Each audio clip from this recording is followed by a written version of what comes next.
जय जय सिया राम। जेहि विधि नाथ होई हित मोरा, कीजिए सुबेरु दास मैं तोरा।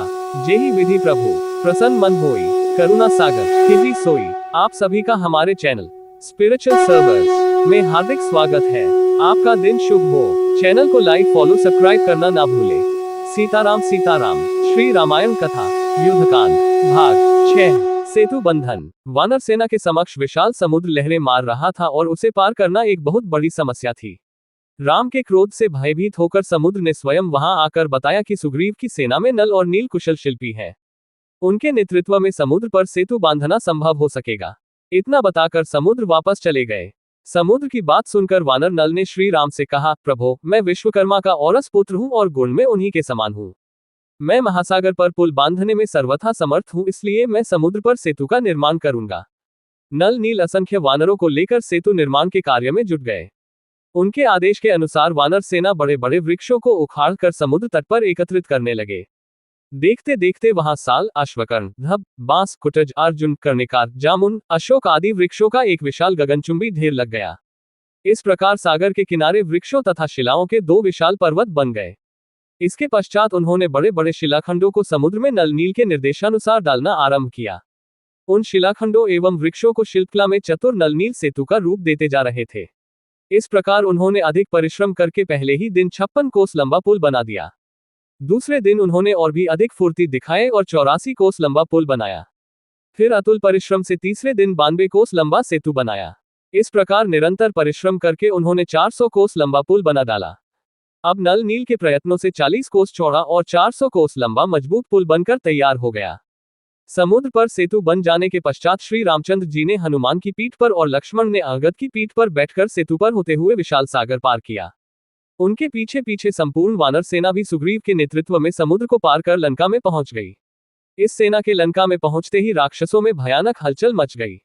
वे लंका दहन की घटना को स्मरण कर भयभीत होने लगे। उधर रावण ने शुक और सारंग नामक मंत्रियों को बुलाकर उनसे कहा, हे चतुर मंत्रियों, अब राम ने वानरों की सहायता से अगाध समुद्र पर सेतु बांधकर उसे पार कर लिया है और वह लंका के द्वार पर आ पहुंचा है। तुम दोनों वानरों का वेश बनाकर राम की सेना में प्रवेश करो और यह पता लगाओ कि शत्रु सेना में कुल कितने वानर हैं, उनके पास अस्त्र शस्त्र कितने और किस प्रकार के हैं तथा मुख्य मुख्य वानर नायकों के नाम क्या हैं। रावण की आज्ञा पाकर दोनों कूटनीतिज्ञ मायावी राक्षस वानरों का वेश बनाकर वानरों सेना में घुस गए, परंतु वे विभीषण की तीक्ष्ण दृष्टि से बच न सके। विभीषण ने उन दोनों को पकड़कर राम के सम्मुख करते हुए कहा, हे राघव, ये दोनों गुप्तचर रावण के मंत्री शुक और सारंग हैं जो हमारे कटक में गुप्तचरी करते पकड़े गए हैं। राम के सामने जाकर दोनों राक्षस थर थर कांपते हुए बोले, हे राजन, हम राक्षस राज रावण के सेवक हैं। उन्हीं की आज्ञा से आपके बल का पता लगाने के लिए आए थे। हम उनकी आज्ञा के दास हैं, इसलिए उनका आदेश पालन करने के लिए विवश हैं। राजा भक्ति के कारण हमें ऐसा करना पड़ा है, इसमें हमारा कोई दोष नहीं है। उनके ये निश्चल वचन सुनकर रामचंद्र बोले, हे मंत्रियों, हम तुम्हारे सत्य भाषण से बहुत प्रसन्न हैं। तुमने यदि हमारी शक्ति देख ली है तो जाओ, यदि अभी कुछ और देखना शेष हो तो भली भांति देख लो। हम तुम्हें कोई दंड नहीं देंगे। आर्य लोग शस्त्रहीन व्यक्ति पर वार नहीं करते, अतएव तुम अपना कार्य पूरा करके निर्भय हो लंका को लौट जाओ। तुम साधारण गुप्तचर नहीं, रावण के मंत्री हो, इसलिए उससे कहना, जिस बल के भरोसे पर तुमने मेरी सीता का हरण किया है, उस बल का परिचय अपने भाइयों, पुत्रों तथा सेना के साथ हमें रणभूमि में देना। कल सूर्योदय होते ही अंधकार की भांति तुम्हारी सेना का विनाश भी आरंभ हो जाएगा।